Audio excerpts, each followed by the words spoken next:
Hello friends, welcome to the success Kendra. Friends, जैसे कि आप सभी जानते हैं कि हम लोग 67th बीपीएससी 2021 के लिए घटना चक्र पूर्वालोकन की जो नई पुस्तक आई हुई है 2022 की, जिसमें कि 38वीं बीपीएससी से लेकर के 66वीं बीपीएससी तक में जितने भी प्रश्न पूछे गए हैं उनको हम लोग कवर कर रहे हैं। और फ्रेंड्स, इससे पहले वाले वीडियो में हम लोगों ने कंप्लीट बिहार के इतिहास से जितने भी प्रश्न पूछे गए थे उनको हम लोगों ने एक ही वीडियो में कवर किया हुआ है। लिंक आपको उस वीडियो का डिस्क्रिप्शन में मिल जाएगा, आप एक बार जरूर देख लेंगे। और फ्रेंड्स, पहले जो है हम लोग हिस्ट्री वाले सेक्शन को समाप्त कर लेते हैं। जैसे कि हमने बिहार का इतिहास कवर किया हुआ है, आज हम लोग जो है प्राचीन भारत के इतिहास से संबंधित जितने भी प्रश्न पूछे गए हैं उनको हम लोग एक ही वीडियो में कवर कर लेंगे। नेक्स्ट वीडियो हमारा मध्यकालीन भारत का इतिहास होगा, उसके बाद हम लोग आधुनिक भारत के इतिहास को कवर करेंगे। उसके बाद हम लोग पॉलिटी, ज्योग्राफी और साइंस, इकोनॉमिक्स को कवर करेंगे। चैनल पर अगर आप पहली बार आए हैं फ्रेंड्स तो चैनल को सब्सक्राइब कर लीजिएगा, साथ ही साथ बेल आइकन को यानी कि घंटे के निशान को जरूर दबा लीजिएगा, ताकि जब भी इसी तरह का कोई भी इंपॉर्टेंट वीडियो अपलोड किया जाए तो उसका नोटिफिकेशन सबसे पहले आपके पास पहुंच जाए। तो चलिए फ्रेंड्स, बिना देरी किए हुए आज का सेशन स्टार्ट करते हैं। वीडियो को प्लीज लाइक और शेयर जरूर कर दीजिएगा। तो फ्रेंड्स, आज के सेशन का पहला प्रश्न देखिएगा। पहला प्रश्न है कि भारत में पशुपालन एवं कृषि के प्राचीनतम साक्ष्य कहाँ से प्राप्त हुआ है। देखिए फ्रेंड्स, ये जो प्रश्न है 64वीं बीपीएससी 2018 में पूछा गया प्रश्न है। आंसर अगर आपको पता है तो आंसर आप कमेंट बॉक्स में देकर के बता सकते हैं। कोशिश कीजिएगा जल्दी से जल्दी अपना आंसर दे देने के लिए, उसके बाद जो भी करेक्ट आंसर होगा पूरी डिटेल में मैं आपको बता दूंगा। तो फ्रेंड्स, ध्यान दीजिएगा, भारत में पशुपालन एवं कृषि के प्राचीनतम साक्ष्य जो प्राप्त हुए हैं ये मेहरगढ़ से हुए हैं। Option number D right answer हो जाएगा।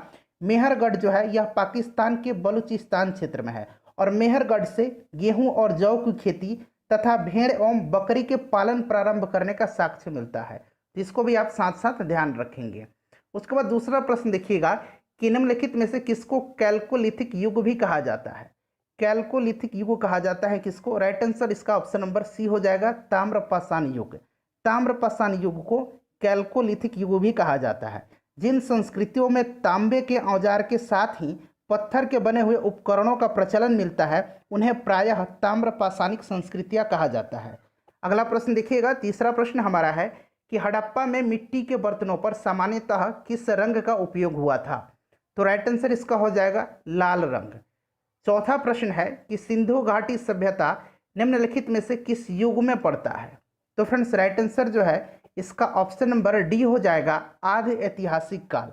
देखिए फ्रेंड्स, ऐतिहासिक काल का निर्धारण पठनीय, यहाँ मैं लिख देता हूँ, कुछ जो शब्द हैं जो आपको सुनने में अगर प्रॉब्लम है वो मैं यहाँ पर लिख दूंगा। देखिए, पठनीय लेखन कला के ज्ञान के आधार पर किया गया है ऐतिहासिक काल का निर्धारण। लेखन कला के ज्ञान से पहले का कालखंड प्राग ऐतिहासिक कालखंड होता है। सिंधु सभ्यता आदि ऐतिहासिक काल की सभ्यता है, क्योंकि यहाँ पर लेखन कला का ज्ञान तो है परंतु अभी तक इसे पढ़ा नहीं जा सका है। तो राइट आंसर ऑप्शन नंबर इसका डी हो जाएगा। उसके बाद क्वेश्चन नंबर 5 देखिएगा। क्वेश्चन नंबर 5 है कि सिंधु घाटी सभ्यता की सबसे महत्वपूर्ण विशेषता क्या है। बहुत ही इंपॉर्टेंट क्वेश्चन है। तो देखिए, यह भारत की प्रथम नगरीय सभ्यता थी। सिंधु घाटी सभ्यता की प्रमुख विशेषता नगर नियोजन को माना जाता है। यहाँ नगर और कस्बे जो थे एक निश्चित योजना के अनुसार बसाए जाते थे। पक्की ईंट से बनी इमारतों में मोहनजोदड़ो का विशाल स्नानागार और अन्नागार प्रमुख है। ध्यान रखिएगा। तो राइट आंसर इसका ऑप्शन नंबर ए हो जाएगा, पक्की ईंट से बनी इमारत। और फ्रेंड्स, प्लीज़ वीडियो को लाइक ज़रूर कर दीजिएगा। अगर आपको वीडियो 1% भी पसंद आ रहा है, अगर आपको लगता है कि वीडियो आपके लिए उपयोगी है तो वीडियो को ज़रूर लाइक कीजिएगा और सेशन जब समाप्त हो जाएगा तो इसे शेयर ज़रूर कर दीजिएगा। देखिए, निम्नलिखित में से कौन सा एक हड़प्पा का बंदरगाह है। तो देखिए, हड़प्पा का जो बंदरगाह है इसमें से आपको पता है कि लोथल है। लोथल जो है फ्रेंड्स ये कहाँ पर है? तो लोथल जो है गुजरात में है। यह अहमदाबाद जिले में आता है और भोगवा नदी के तट पर यह स्थित है। Right answer option number B हो जाएगा। लोथल को जो है लघु हड़प्पा या लघु मोहनजोदड़ो भी कहा जाता है। तो ये भी आप साथ साथ ध्यान रखेंगे, प्रश्न आपसे पूछा जा सकता है।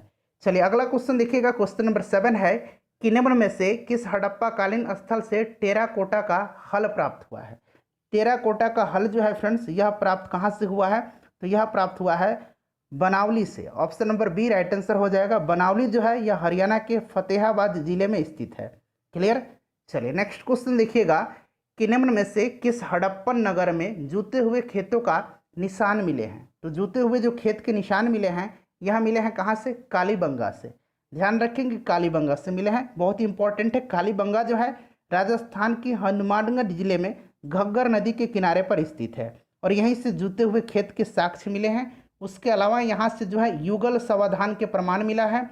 कालीबंगा में अलंकृत ईंटें एवं अग्निकुंड के भी साक्ष्य प्राप्त हुए हैं। तो ये भी आप साथ साथ ध्यान रखिएगा।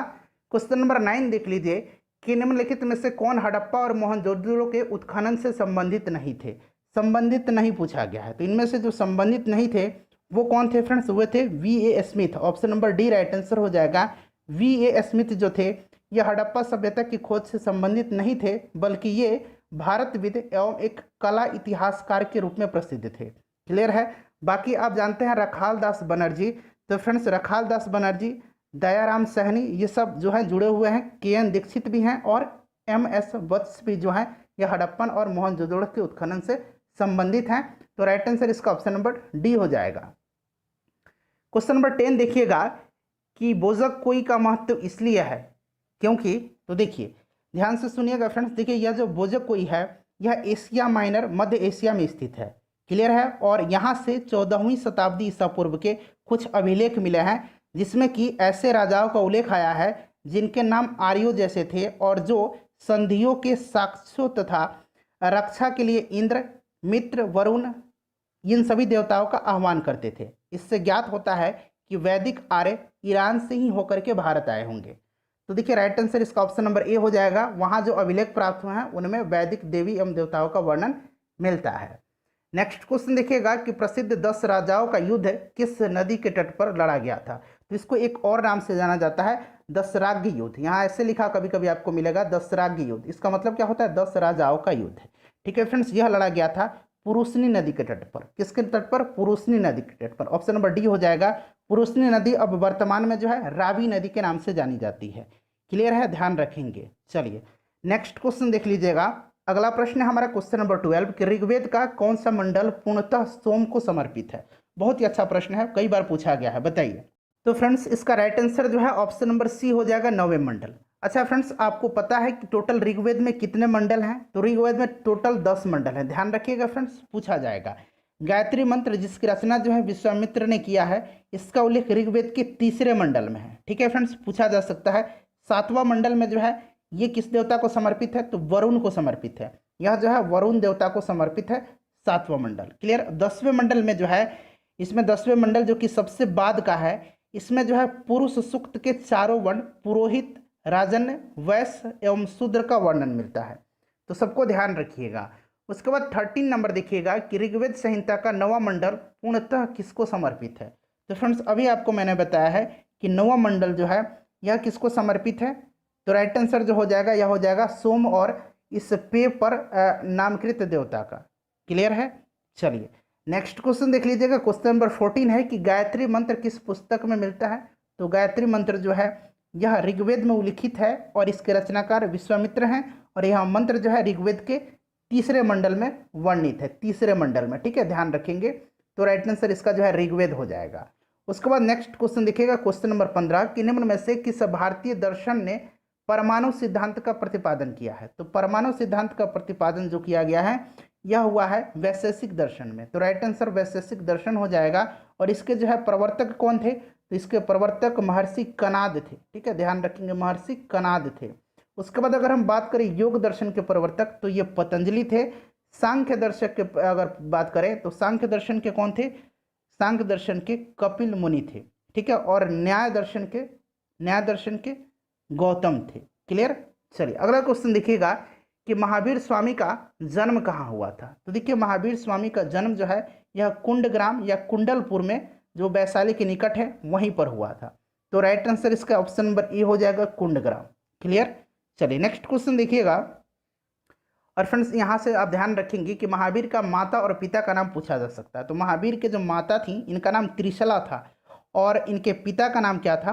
तो इनके पिता का नाम सिद्धार्थ था।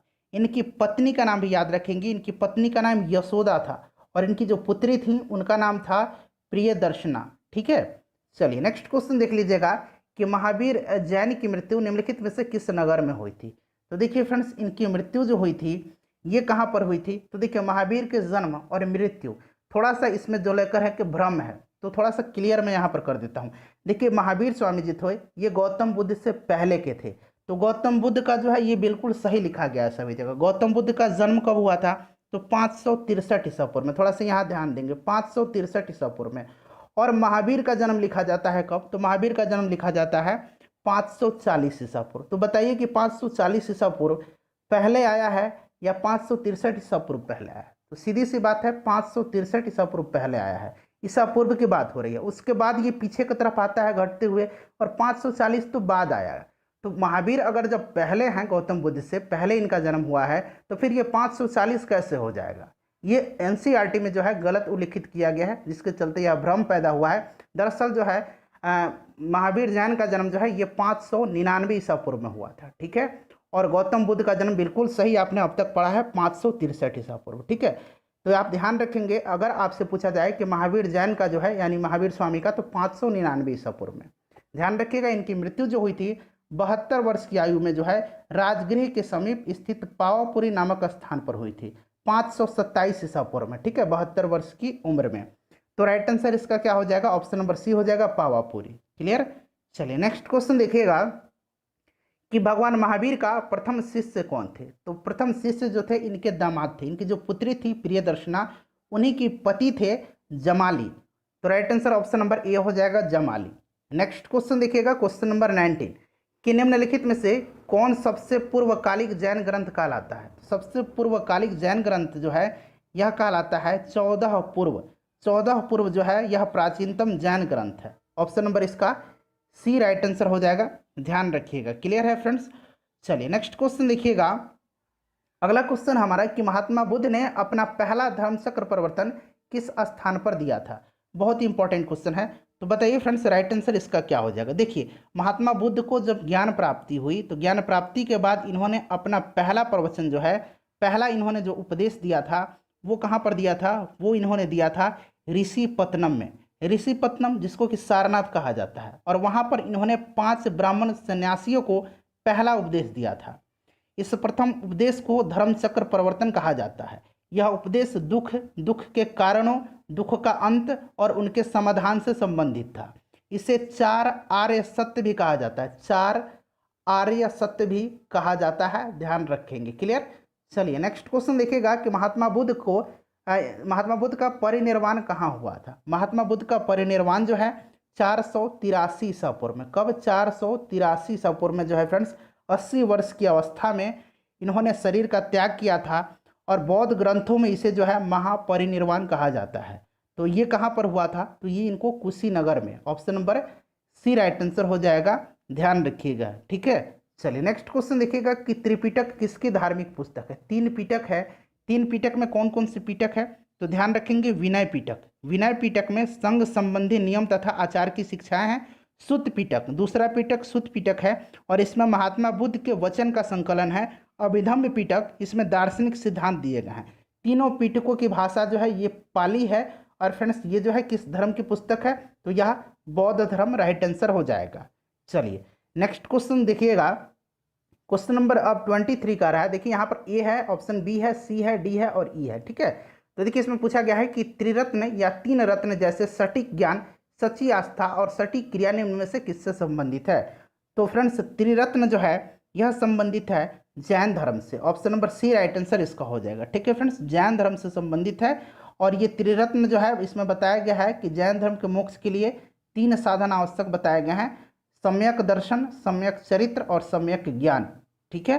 चलिए, और इन्हीं तीनों को जो है त्रिरत्न की संज्ञा दी गई है। उसके बाद देखिए निम्नलिखित में से कौन सी बात जो है बौद्ध धर्म तथा जैन धर्म में समान नहीं है? तो जैन धर्म और बौद्ध धर्म में समान नहीं है, तो ये है आत्मदमन। Option number C right answer हो जाएगा। देखिए गौतम बुद्ध ने मध्यम मार्ग का उपदेश दिया था, आपको पता है वे मोक्ष के लिए कठोर साधना एवं काया क्लेश में विश्वास नहीं करते थे, जबकि इसके विपरीत महावीर स्वामी जो थे ये मोक्ष प्राप्ति के लिए घोर तपस्या तथा शरीर त्याग को आवश्यक इन्होंने बताया था।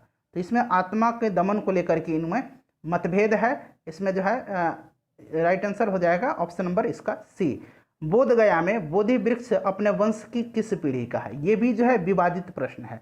देखिए जब ये एग्जाम में पूछा गया था 2008 में, तो बीपीएससी ने इसका मूल्यांकन ही नहीं किया था। कहीं जो है 4 लिखा गया है, कहीं 5 लिखा गया है, कहीं 6 लिखा गया है। आप इंटरनेट पर सर्च कर लीजिएगा, अलग अलग जगह अलग अलग आपको यहाँ पर जो है यह पीढ़ी बताई जाएगी।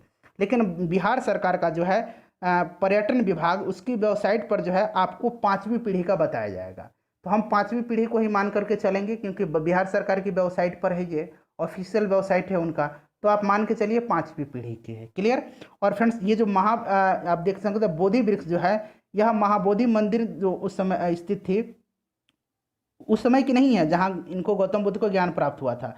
इसको क्या होता, शशांक ने नष्ट करवा दिया था, आपको पता है। गॉड नरेश शशांक जो था, जो मूल वृक्ष था, उसको नष्ट करवा दिया गया और बाद में ये वृक्ष जो है लगाया गया है। चलिए नेक्स्ट क्वेश्चन देख लीजिएगा कि बराबर की गुफाओं का उपयोग जो है किसके आश्रय गृह के रूप में किया गया। तो फ्रेंड्स ये किया गया है किसके आश्रय गृह के रूप में, तो आजीविकों के। Option number A right answer हो जाएगा। ठीक है, याद रखेंगे फ्रेंड्स। देखिए मौर्य युग में पर्वत गुफाओं को काटकर निवास स्थान बनाने की कला का पूर्ण जो है विकास हुआ था।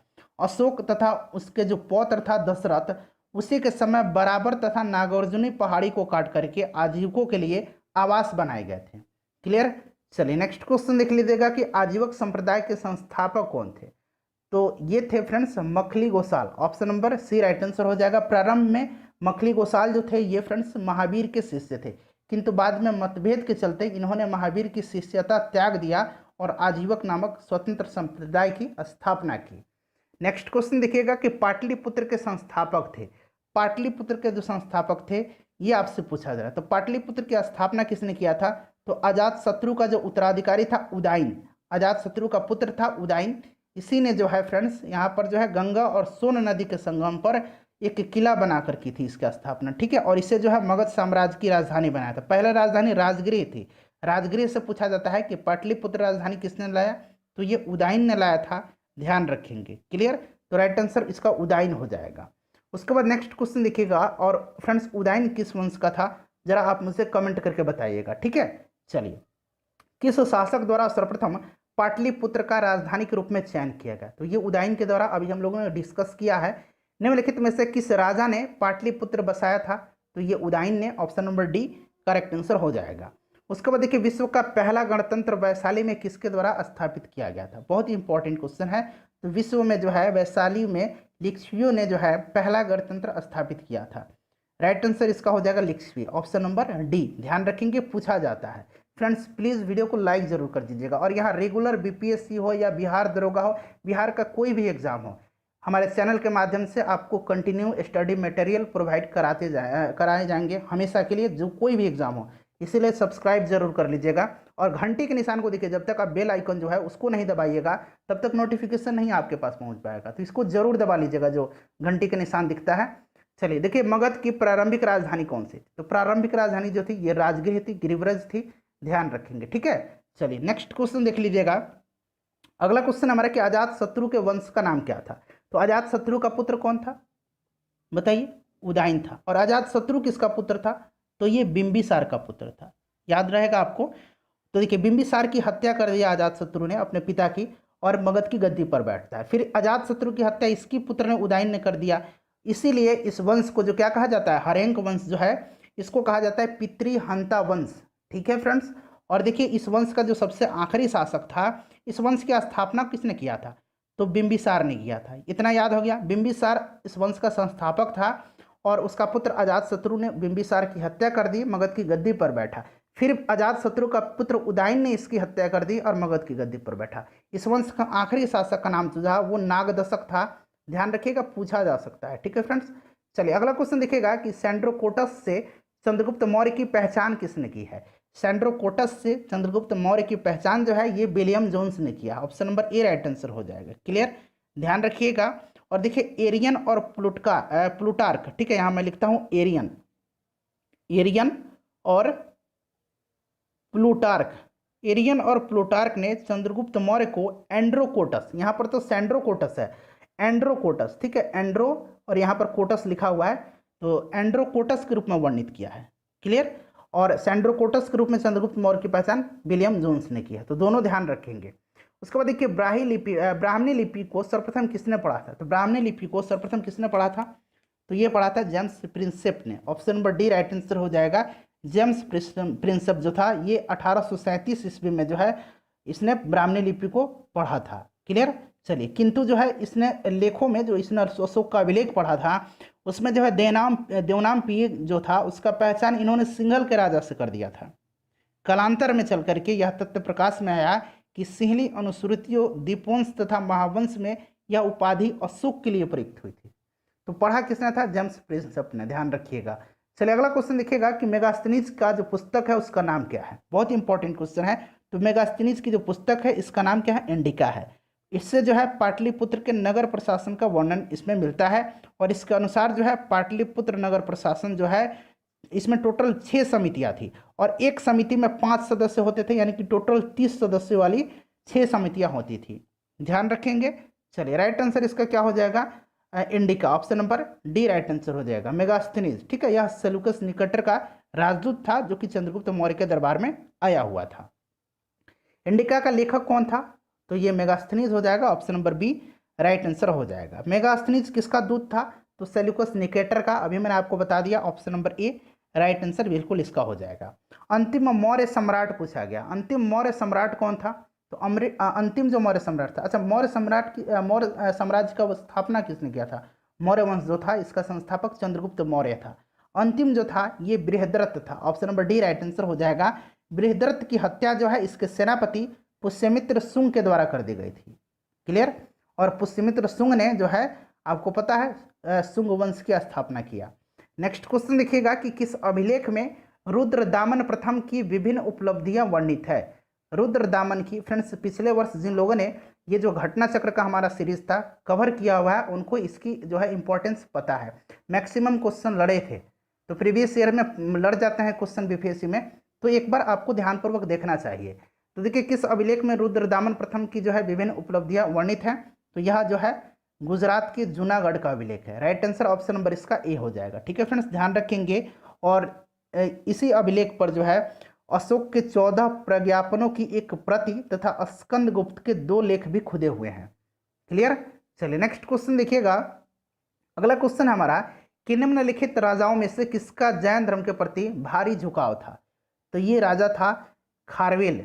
ध्यान रखेंगे, कलिंग नरेश खारवेल। कलिंग नरेश खारवेल जो थे, आगे इनके बारे में हम पढ़ेंगे। इनको जो है चेदी राजवंश का जो है चेदी राजवंश से संबंधित थे। और देखिए, चेदी राजवंश की स्थापना जो है महामेघवाहन नामक एक व्यक्ति ने किया था। तो इसको महामेघवाहन वंश भी कहा जाता है, चेदी वंश भी कहा जाता है और महामेघवाहन वंश भी कहा जाता है। तो ये दोनों वंश एक ही है, तो ध्यान रखेंगे इस बात को। ठीक है। चलिए, नेक्स्ट क्वेश्चन देखिएगा कि कलिंग नरेश खारवेल का संबंध था। देखिए, अब प्रश्न आ गया। कलिंग नरेश खारवेल का जो संबंध था, अभी मैंने बताया महामेघवाहन वंश से और चेदी वंश से, तो एक से अधिक इसका करेक्ट आंसर हो जाएगा। क्लियर। चलिए, नेक्स्ट क्वेश्चन देखिएगा कि प्राचीन भारत का नेपोलियन किसे कहा जाता है। बहुत इंपॉर्टेंट क्वेश्चन है। तो जी इतिहासकार थे विंसेंट स्मिथ, या मैं नाम लिख देता हूँ विंसेंट स्मिथ। ठीक है फ्रेंड्स, इन्होंने जो है अपनी रचना early history of India, early history of India, यहाँ मैं लिख देता हूँ अर्ली हिस्ट्री ऑफ इंडिया, इसमें जो है समुद्रगुप्त की वीरता एवं विजयों का इन्होंने वर्णन किया है। और इन्हीं में इन्होंने समुद्रगुप्त के विजय से इन्होंने मुग्ध होकर के उसे भारतीय नेपोलियन की संज्ञा दी है। तो ये भी आप ध्यान रखेंगे। चलिए, नेक्स्ट क्वेश्चन देखिएगा। और फ्रेंड्स, आपको पता है कि समुद्रगुप्त का जो विजय का वर्णन है ये प्रयाग प्रशस्ति में मिलता है। प्रयाग प्रशस्ति का लेखक कौन है? हरिसेन है। ठीक है, हरिसेन है, ध्यान रखेंगे। नेक्स्ट क्वेश्चन देखिएगा कि गुप्त सम्राट जिसने हुनों को पराजित किया था, तो ये कौन था? ये स्कंदगुप्त था। स्कंदगुप्त के समय में ही पहला जो है हुण आक्रमण हुआ था भारत पर, और हुण जो है बुरी तरह पराजित हुए थे स्कंदगुप्त के हाथों से। अगला क्वेश्चन देखिएगा।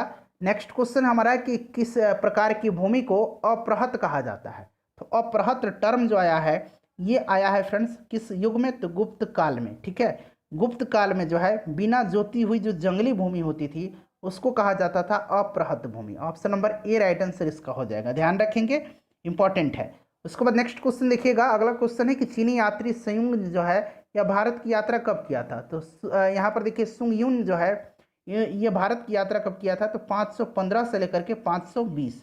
ठीक है फ्रेंड्स, 518 में दरअसल जो है ये भारत आया था और इसने अपनी 3 वर्षों की यात्रा में बौद्ध धर्म की प्रतियां एकत्रित किया था। ठीक है, तो 515 से 520 के बीच में 518 में आया था ये, ध्यान रखिएगा। चलिए, अगला क्वेश्चन देखिएगा कि हर्षवर्धन के शासनकाल में किस चीनी यात्री ने भारत की यात्रा की थी। तो हर्षवर्धन के काल में कौन आया था? तो फ्रेंड्स ये आया था Hiuen Tsang. Option number B right answer हो जाएगा। क्लियर, ध्यान रखिएगा, हेन स्वांग आया था। और फ्रेंड्स यहाँ से आप ध्यान रखेंगे कि वो जो था अपनी भारत यात्रा के ऊपर एक ग्रंथ भी लिखा है जिसको कि क्या कहा जाता है, सी यूकी कहा जाता है, सी यूकी कहा जाता है। क्लियर, चलिए अगला क्वेश्चन देखिएगा कि कलहन की पुस्तक का नाम क्या है। तो कलहन की जो पुस्तक है ये राजतरंगिणी है और राजतरंगिणी में कश्मीर का इतिहास का वर्णन किया गया है।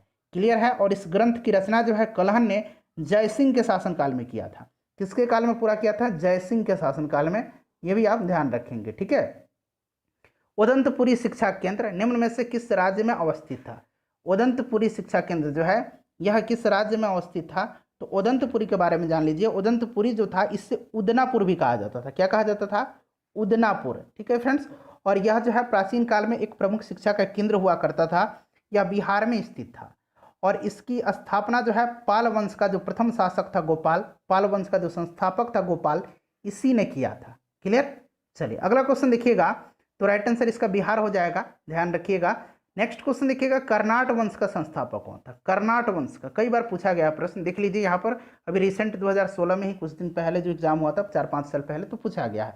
देखिए कर्नाट वंश का संस्थापक जो था ये नान्यदेव थे। Clear, right answer option number ए हो जाएगा, ध्यान रखेंगे फ्रेंड्स। और देखिए नान्यदेव ने कर्नाट वंश की राजधानी जो है सिमरावगढ़ को बनाया था। ये भी पूछा जा सकता है, तो याद रखेंगे सिमरावगढ़। ठीक है, यहाँ पर इसको जो है राजधानी बनाया था कर्नाट वंश की। और कर्नाट वंश का जो शासनकाल था उसको जो है मिथिला का स्वर्णयुग कहा जाता है। मिथिला का स्वर्णयुग कहा जाता है कर्नाट वंश के शासनकाल को। नेक्स्ट क्वेश्चन देखिएगा, अगला क्वेश्चन है कि कर्नाट वंश का अंतिम शासक कौन था? कर्नाट वंश का अंतिम शासक जो था यह कौन था? तो हरि सिंह देव थे। हरि सिंह है, option number A right answer हो जाएगा। क्वेश्चन नंबर 52 देखिएगा कि किस काल में अछूत की अवधारणा स्पष्ट रूप से उद्घृत हुई थी?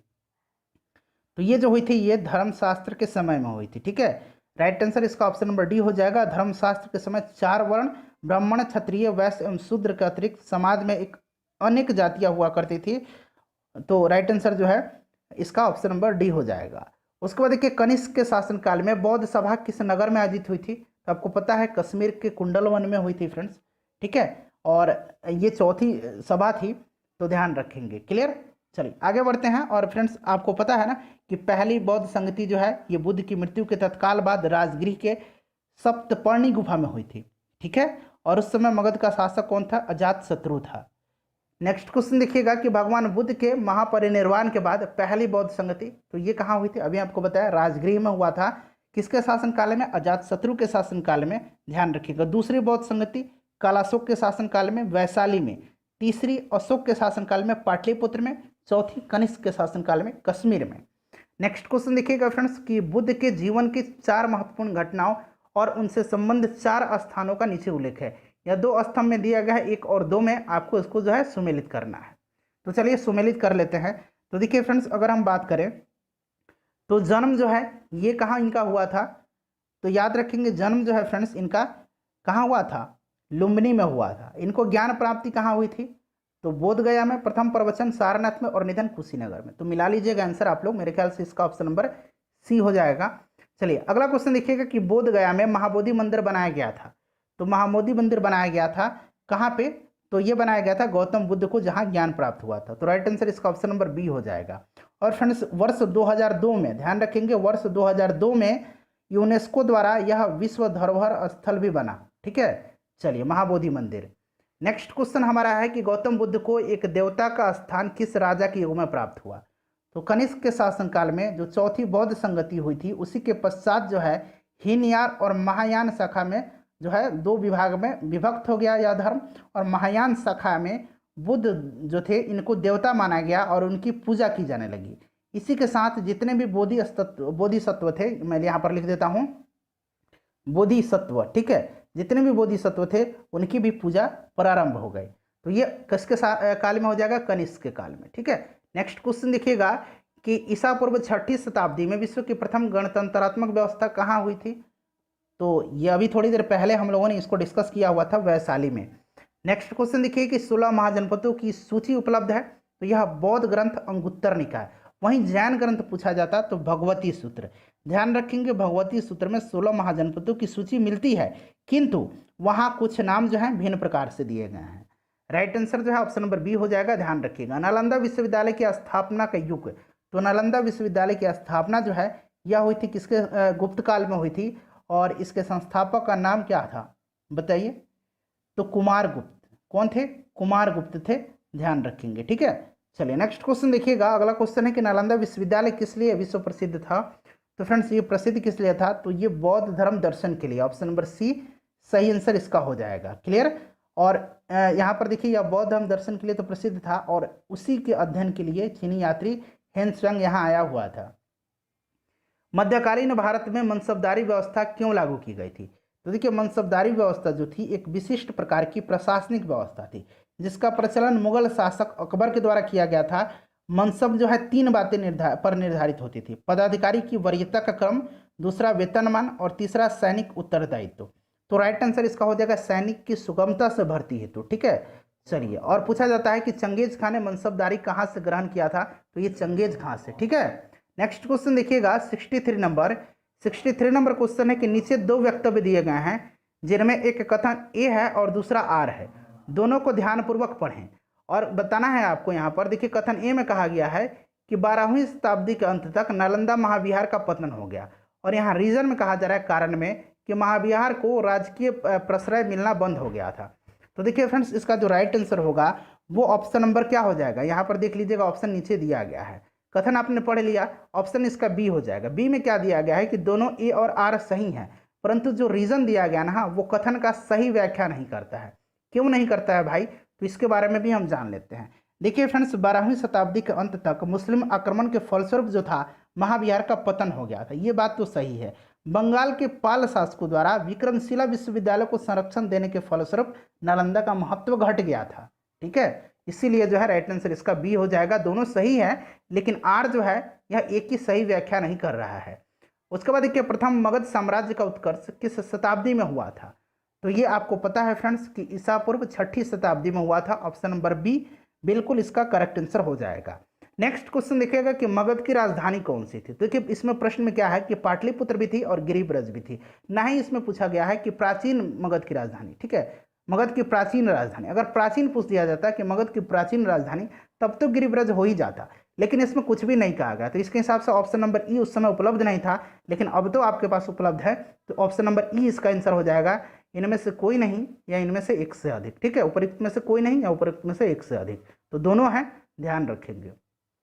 उसके बाद देखिए प्राचीन महाजनपद मगध की प्रथम राजधानी कौन सी? अब देखिए यहाँ स्पष्ट करके पूछ दिया गया है कि प्रथम राजधानी, तो ये प्रथम राजधानी जो थी यह कहाँ पर थी? प्राचीन महाजनपद मगध की राजधानी बताइए। मगध की राजधानी इसमें पूछा गया। प्रथम राजधानी तो जो थी ये कहाँ थी? तो फ्रेंड्स ये राजगृह में थी। तो राजगृह नहीं दिया गया, यहाँ पाटलिपुत्र दिया गया है, लेकिन ना ही राजगृह दिया गया है, ना ही गिरिब्रज दिया गया है। तो राइट आंसर इनमें से कोई नहीं हो जाएगा। क्लियर।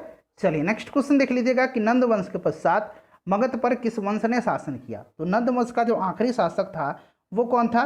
घनानंद था, ठीक है फ्रेंड्स। और उसको पराजित किसने किया था?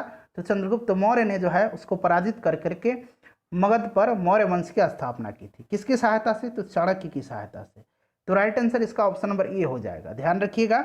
चलिए उसके बाद नेक्स्ट क्वेश्चन देखिएगा कि जिसके ग्रंथ में चंद्रगुप्त मौर्य का विशिष्ट रूप से वर्णन हुआ है वो कौन सा है? तो ध्यान देंगे यहाँ पर देखिए विशाख दत्त का जो मुद्रा राक्षस है उसमें चंद्रगुप्त मौर्य के लिए जो है कौन सा शब्द यूज किया गया है? तो वृषल, ठीक है, वृषल शब्द का यूज किया गया है। और उसमें जो है वृषल का मतलब कुलहीन होता है, ठीक है। विशाख दत्त का जो मुद्रा राक्षस है उसी से चंद्रगुप्त मौर्य के विषय में विस्तृत सूचना जो है प्राप्त होती है। तो विशाख दत्त हो जाएगा। विशाख दत्त की 2 रचना और है, इसको आप ध्यान रखेंगे। एक तो आपको यहाँ पर विशाख दत्त का मुद्रा राक्षस पता चल गया। उसके बाद देवी चंद्रगुप्तम, ये पूछा गया है बीपीएससी में, अभी हाल ही में जो एग्जाम हुआ है, मुझे याद नहीं आ रहा है, लेकिन पूछा गया है कि देवी चंद्रगुप्तम किसकी रचना है? तो ध्यान रखेंगे विशाख दत्त की। मुद्रा राक्षस भी विशाख दत्त की। और अभिसारिका वंचितक, यहाँ मैं लिखता हूँ, ध्यान देंगे, अभिसारिका, ठीक है, अभिसारिका वंचितक, वंचितक व है ये, ब नहीं है, यहाँ फिर से लिख देता हूँ, वंचितक, ठीक है, ध्यान रखेंगे। चलिए नेक्स्ट क्वेश्चन देख लीजिएगा, right answer option number C हो जाएगा। 69 नंबर है हमारा कि निम्नलिखित में से मगध का कौन सा राजा सिकंदर महान का समकालीन था। तो ये फ्रेंड्स कौन था, घनानंद था। Option number B right answer हो जाएगा। पाटलिपुत्र स्थित चंद्रगुप्त का महल बना हुआ था मुख्यतः लकड़ी से। राइट आंसर ऑप्शन नंबर इसका सी हो जाएगा। अष्टप्रधान का गठन किसके द्वारा किया गया था। तो आपको पता है कि शिवाजी राज्य के प्रशासन के लिए केंद्रीय स्तर पर अष्टप्रधान की व्यवस्था की थी और जिसके अंतर्गत 8 मंत्री को नियुक्त किया था इन्होंने, और इसमें पेशवा का जो पद था सबसे महत्वपूर्ण पद होता था। तो ये शिवाजी हो जाएगा। अष्ट दिग्गज पूछा जाता तो कृष्णदेव राय के दरबार में। उसके बाद देखिए निम्नलिखित में से किस मौर्य राजा ने दक्कन की विजय प्राप्त की थी। तो दक्कन पर विजय जो प्राप्त की थी मौर्य सम्राट, ये कौन था।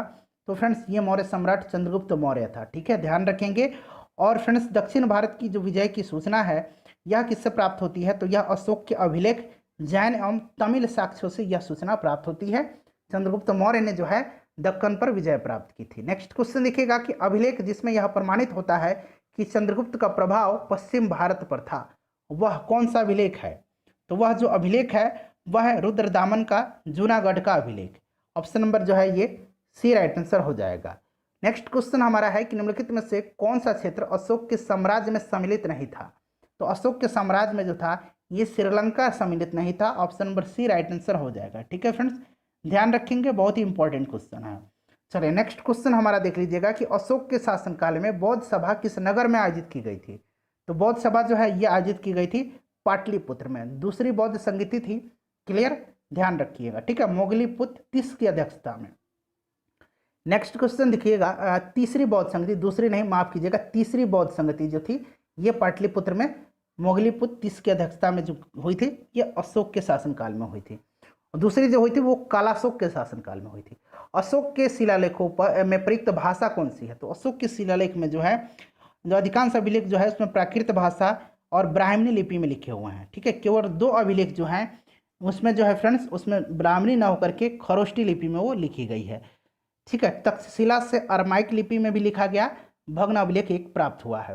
तो इसमें राइट आंसर जो है इसमें देखिए क्या दिया गया है, प्राकृत दिया गया है। तो option number B correct answer हो जाएगा। नेक्स्ट क्वेश्चन देख लीजिएगा कि निम्नलिखित में से प्राचीन भारत की कौन सी लिपि दाहिने से बाईं की ओर लिखी जाती थी। तो दाहिने से बाईं की ओर लिखी जाती थी कौन सी लिपि, खरोष्टी लिपि, यानी कि option number C right answer हो जाएगा। यह जो लिपि थी मुख्यतः उत्तर पश्चिम भारत में ये लिपि पाई जाती थी, वहाँ की लिपि थी उत्तर पश्चिम भारत की। अशोक के धम्म का मूल संदेश क्या था। तो अशोक के धम्म का जो मूल संदेश था वो क्या था कि शांति और अहिंसा, बड़ों का सम्मान तथा धार्मिक सहनशीलता। ठीक है, तो एक से अधिक हो जाएगा, शांति अहिंसा बड़ों का सम्मान धार्मिक सहनशीलता, एक से अधिक इसका आंसर हो जाएगा। क्लियर। चलिए नेक्स्ट क्वेश्चन देखिएगा, केवल वह स्तंभ जिसमें अशोक ने स्वयं को मगध का सम्राट कहा है। तो स्वयं को मगध का सम्राट जो कहा है ये किस में कहा है। तो ध्यान रखेंगे फ्रेंड्स ये किस में कहा है, बहुत इंपॉर्टेंट है, भाब्रू स्तंभ में। ठीक है, बहुत लोग कहेंगे कि मास्की का लघु स्तंभ में। मास्की में जो है इसमें देवनाम प्रिय के साथ साथ अशोक का भी जिक्र हुआ है कि, तो ये पूछा जाता है कि अशोक का नाम जो अशोक है किसमें मिलता है। तो मस्की का जो है मस्की अभिलेख जो है लघु स्तंभ इसमें मिलता है। यहाँ से पूछा गया स्वयं को मगध सम्राट, तो ये भाब्रू स्तंभ इसने कहा था। ठीक है, चलिए आगे बढ़ते हैं। नेक्स्ट क्वेश्चन देख लीजिएगा, अगला प्रश्न है हमारा। हाँ और हाँ चलिए ठीक है, अपने शिलालेखों में अशोक सामान्यतः किस नाम से जाने जाते थे। तो अशोक को जाना जाता था किस नाम से, राइट आंसर इसका क्या हो जाएगा, प्रियदर्शी। ठीक है, option number B correct answer हो जाएगा। ठीक है फ्रेंड्स, ध्यान रखेंगे। और पुराणों में अशोक को अशोक वर्धन कहा गया है, पुराणों में। उसके बाद देखिए कौटिल्य के अर्थशास्त्र में किस पहलू पर प्रकाश डाला गया है। तो कौटिल्य के अर्थशास्त्र में जो है यह किस पहलू पर प्रकाश डाला गया है, बताइए राइट आंसर इसका क्या हो जाएगा। तो राइट आंसर फ्रेंड्स इसमें से जो है हो जाएगा राजनीतिक नीतियाँ। ठीक है, option number B right answer हो जाएगा। ध्यान रखेंगे राजनीतिक नीतियाँ, यह राजनीतिक शास्त्र की एक बहुत ही अद्वितीय ग्रंथ है और इसकी तुलना जो की जाती है, ये जो अर्थशास्त्र है इसकी तुलना मैकियावेली के प्रिंस से की जाती है। नेक्स्ट क्वेश्चन हमारा है कि कौटिल्य की पुस्तक अर्थशास्त्र किस विषय पर आधारित है। तो यह जो है फ्रेंड्स मेनली जो है शासन के सिद्धांत पर जो है आधारित है और उसका अभ्यास पर, लेकिन इसमें विदेश नीति भी है और आर्थिक संबंध भी है। तो एक से अधिक इसका आंसर हो जाएगा। अगला क्वेश्चन देख लीजिएगा 83 नंबर कि मेगास्थनीज ने भारतीय समाज को कितनी श्रेणियों में विभाजित किया है। तो फ्रेंड्स आपको पता है कि 7 श्रेणियों में इसने जो अपनी पुस्तक है इंडिका, इसमें भारत के समाज को विभाजित किया है। दार्शनिक, दूसरा कृषक, तीसरा पशुपालक, चौथा कारीगर, पांचवा योद्धा, छठा निरीक्षक और सातवां सभासद। सभासद, ठीक है, ध्यान रखेंगे। तो राइट आंसर 7 हो जाएगा, ऑप्शन नंबर डी। मौर्य समाज का 7 वर्गों में विभाजन का विशेष रूप से उल्लेख किया गया है इंडिका में। तो राइट आंसर हो जाएगा मेगास्थनीज की पुस्तक इंडिका में। नेक्स्ट क्वेश्चन देख लीजिएगा कि पेरिप्लस ऑफ द इरिथ्रियन सी किसने लिखी। ये जो पुस्तक है पेरिप्लस ऑफ द इरिथ्रियन सी, इसको एक अज्ञात जो है नाविक ने लिखा है। तो इनमें से कोई नहीं इसका राइट आंसर हो जाएगा। उसके बाद देखिए वह स्रोत जिसमें पाटलिपुत्र के प्रशासन का वर्णन उपलब्ध है, तो वह स्रोत कौन सा है, बताइए। राइट आंसर इसका क्या हो जाएगा। तो फ्रेंड्स यह स्रोत है, बताइए। राइट आंसर इसका हो जाएगा इंडिका, ठीक है। मेगास्थनीज की जो इंडिका है, यहीं जो है पाटलिपुत्र के जो नगर था उसके प्रशासन का उल्लेख इसमें किया गया है। उसके बाद देखिए पाटलिपुत्र को किस शासक ने सर्वप्रथम अपनी राजधानी बनाई थी। तो सबसे पहले पाटलिपुत्र को किसने बनाया था, उदयन ने बनाया था, ठीक है, ध्यान रखेंगे। पाटलिपुत्र को किसने बनाया था, उदयन ने बनाया था। तो यहाँ पर देखिए ऑप्शन में आपको पाटलिपुत्र दिया गया है, लेकिन चंद्रगुप्त मौर्य का नाम दिया गया है। तो इस बात को आप ध्यान रखेंगे, उदयन ने बनाया था, किंतु विकल्प में उदयन नहीं है। तो इस हिसाब से अगर चलेंगे तो इसमें से चंद्रगुप्त मौर्य हो जाएगा, ठीक है। चलिए नेक्स्ट क्वेश्चन देखिएगा। अभी अगर आपको ऑप्शन ई अगर मिल जाता तो आप इनमें से कोई नहीं लगाने के लिए स्वतंत्र थे, ठीक है। चलिए नेक्स्ट क्वेश्चन देखिएगा कि इनमें से किसने सर्वप्रथम व्यापक पैमाने पर स्वर्ण मुद्रा का प्रचलन किया था। तो ये किया था बीम कड़फिसस ने, ठीक है। ये कुषाण वंश का था बीम कड़फिसस, ध्यान रखिएगा। उसके बाद 89 नंबर क्वेश्चन देखिएगा, कला की गंधार शैली और मथुरा शैली ये फली फूली किसके शासनकाल में। तो गंधार और मथुरा दोनों शैली जो है ये कुषाणों के समय में फली फूली। Option number A right answer हो जाएगा, ध्यान रखिएगा, कुषाणों के समय में, ठीक है। चलिए नेक्स्ट क्वेश्चन देखिएगा कि इनमें से किस शासक ने चतुर्थ बौद्ध संगति कश्मीर में आयोजित की थी। तो ये कनिष्क ने किया था, क्लियर, ध्यान रखेंगे, ठीक है फ्रेंड्स। चलिए नेक्स्ट क्वेश्चन देखिएगा कि शुंग वंश के बाद किस वंश ने भारत पर राज किया। तो शुंग वंश का संस्थापक पुष्यमित्र शुंग था और शुंग वंश का अंतिम शासक जो था देवभूति। इसकी हत्या जो है इसका अमात्य जो था कौन, इसका अमात्य वासुदेव जो था उसकी हत्या कर दिया और जो है फ्रेंड्स इस पर जो है कण्व वंश की स्थापना की, ठीक है। तो राइट आंसर इसका कण्व वंश हो जाएगा, ऑप्शन नंबर सी, ठीक है। चलिए उसके बाद नेक्स्ट क्वेश्चन देखिएगा कि राजा खारवेल का नाम जुड़ा हुआ है। तो राजा खारवेल जो थे इनका नाम जुड़ा हुआ है किससे, जूनागढ़ के अभिलेख के साथ, ठीक है। तो right answer option number C हो जाए, माफ कीजिएगा, हाथी गुम्फा के अभिलेख के साथ, ठीक है, हाथी गुम्फा के अभिलेख के साथ, ठीक है। और हाथी गुम्फा में ही भारतवर्ष का जिक्र किया गया है, ये भी आप ध्यान रखेंगे। नेक्स्ट क्वेश्चन लिख लीजिएगा कि नगरों का क्रमिक पतन किस काल की एक महत्वपूर्ण विशेषता थी। तो ये विशेषता थी गुप्त काल की, option number A right answer हो जाएगा, गुप्त काल की, ठीक है, ध्यान रखेंगे। उसके बाद नेक्स्ट क्वेश्चन देखिएगा कि निम्नलिखित में से कौन सा बंदरगाह गुप्त काल के उत्तर भारतीय व्यापार के लिए उपयोग किया जाता था। तो ये बंदरगाह जो था ये कौन था। तो देखिए गुप्त काल में बंगाल में ताम्रलिप्ति एक प्रमुख बंदरगाह था, ताम्रलिप्ति, ठीक है, यहाँ पर लिखा गया है, ठीक है। जहाँ से उत्तर भारत के साथ साथ दक्षिण पूर्व एशिया, चीन, श्रीलंका, जावा, सुमात्रा आदि देशों में व्यापार होता था। पश्चिम भारत का प्रमुख बंदरगाह था भृगु कच्छ, ठीक है, यानी कि भड़ौच, जिसको भड़ौच या भृगु कच्छ कहा जाता है, जहाँ से पश्चिम के देशों के साथ व्यापारिक संबंध होता था, वहाँ से व्यापार होता था। इसके अलावा कल्याण तथा बॉम्बे, कल्याण तथा यहाँ पर देखिए कैम्बे भी लिखा हुआ गया है, तो यहाँ से भी व्यापार होता था। तो राइट आंसर हो जाएगा इनमें से सभी। नेक्स्ट क्वेश्चन दिखेगा कि किस शासक वंश ने मंदिरों एवं ब्राह्मणों को सबसे अधिक ग्राम अनुदान दिया था। तो ये कौन थे, ये थे गुप्त वंश, ठीक है, ध्यान रखेंगे। अगला क्वेश्चन देखिएगा कि गुप्त युग में भूमि राजस्व की दर क्या थी। गुप्त युग में भूमि राजस्व की जो दर थी वो क्या होती थी। तो ये उपज का छठा भाग था, ऑप्शन नंबर बी हो जाएगा इसका सही आंसर। नेक्स्ट क्वेश्चन हमारा देखिएगा कि भगवत संप्रदाय के विकास में किसकी देन अत्यधिक थी। भागवत संप्रदाय मतलब वैष्णव संप्रदाय, वैष्णव संप्रदाय। और फ्रेंड्स ये बात आपको पता है कि वैष्णव धर्म का जो है चरमोत्कर्ष कब था, तो गुप्त राजाओं के शासनकाल में था, ठीक है। और गुप्त नरेश जो थे वो आपको पता है कि जो वैष्णव के जो गरुड़ हैं उसको इन्होंने अपना जो है राज्य चिन्ह भी बनाया हुआ था, ठीक है। तो गुप्त वंश इसका सही आंसर हो जाएगा। कुछ लोग कहेंगे यूनानी, हिंदू यूनानी लोग, नहीं, लेकिन सही आंसर इसका जो होगा वो गुप्त होगा, ठीक है, ध्यान रखेंगे। जो बीपीएससी का आंसर दिया हुआ है वो मैं बता रहा हूँ और इसका प्रॉपर कारण भी आपको बता दिया कि गुप्त काल में जो है वैष्णव धर्म बहुत ही चरमोत्कर्ष पर था और जो गुप्त राजा थे, गुप्त शासक थे, उन्होंने जो गरुड़ थी वैष्णो विष्णु जी का, उसको अपना इन्होंने राज्य चिन्ह तक बनाया हुआ था। नेक्स्ट क्वेश्चन देख लीजिएगा कि इनमें से किसने पहली बार यह व्याख्या की थी कि पृथ्वी अपनी धुरी पर घूमने के कारण प्रतिदिन सूर्योदय एवं सूर्यास्त होता है। तो सही आंसर इसका हो जाएगा आर्यभट्ट। ठीक है फ्रेंड्स, ध्यान रखेंगे आर्यभट्ट।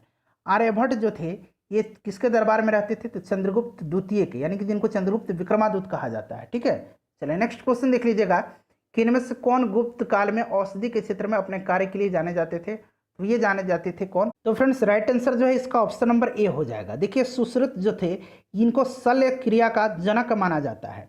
और यहाँ पर आप देख रहे हैं सौमिला जो थे फ्रेंड्स यह गुप्त काल के नाटककार थे। तो ध्यान रखेंगे। नेक्स्ट क्वेश्चन देखिएगा कि चीनी यात्री हेनस्वेंग ने किस विश्वविद्यालय में अपना अध्ययन किया था? तो जो हेनस्वेंग था फ्रेंड्स यह आया था किसके शासनकाल में? हर्षवर्धन के शासनकाल में। क्लियर। और इसने नालंदा विश्वविद्यालय में जो है अध्ययन किया था। ऑप्शन नंबर इसका जो है डी राइट आंसर हो जाएगा। हेनस्वेंग की भारत में यात्रा के समय सूती कपड़ों के उत्पादन के लिए सबसे प्रमुख नगर कौन था? तो सबसे प्रमुख नगर जो था यह मथुरा था। मथुरा उस समय जो थी एक औद्योगिक नगर था। नेक्स्ट क्वेश्चन देखिए, कवि वान निवासी थे। तो कवि वान जो थे, वानभट्ट की बात की जा रही है, ये हर्षवर्धन के दरबारी कवि थे और ये पाटलिपुत्र क्षेत्र के निवासी थे। हर्षचरित्र, कादम्बरी, चंडी शतक इनकी प्रमुख रचनाएं हैं। तो राइट आंसर पाटलिपुत्र हो जाएगा। उसके बाद देखिए चीनी यात्री इत्सिंग ने बिहार का भ्रमण किया था कब? तो बिहार का भ्रमण जो है ये किया था 671 या 672 ईस्वी में। क्लियर। तो इसमें से राइट आंसर जो है उपरोक्त में से कोई नहीं हो जाएगा। 671 या फिर 672 ईस्वी में किया था। तो इसमें देखिए दिया नहीं गया, तो ऑप्शन नंबर डी इसका राइट आंसर हो जाएगा। क्लियर, ध्यान रखेंगे। चलिए अगला क्वेश्चन देख लीजिएगा कि प्रसिद्ध चीनी यात्री फाहियान जो है किसके शासनकाल में भारत आया था? तो फाहियान जो था फ्रेंड्स यह आया था चंद्रगुप्त द्वितीय के, या चंद्रगुप्त विक्रमादित्य भी आपको लिखा मिलेगा, ध्यान रखेंगे।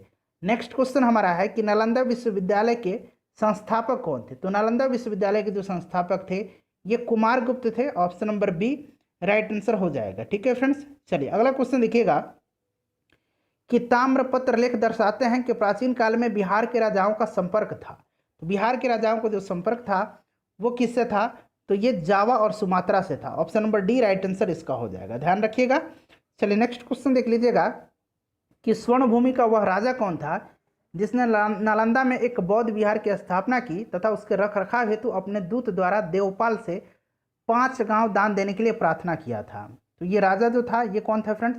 तो यह स्वर्ण भूमि का शासक बालपुत्र देव ने जो है नालंदा में एक बौद्ध विहार की स्थापना किया था और उससे रखरखाव हेतु जो है एक दूत को देवपाल से 5 गांव दान देने की प्रार्थना भी करने के लिए भेजा था।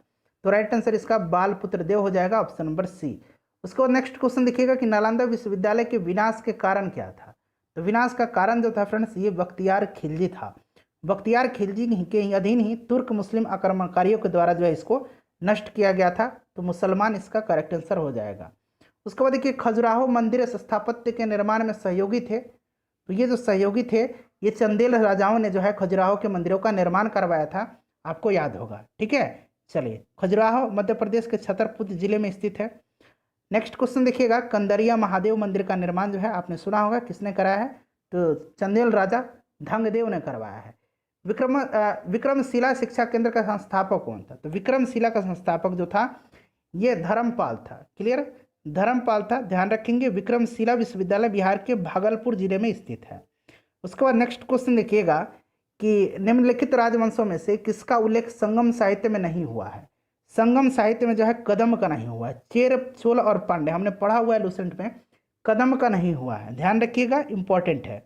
उसके बाद देखिएगा कि संगम युग में यहाँ पर देखिए उरैयूर किसके लिए प्रख्यात था? तो उरैयूर कहाँ है?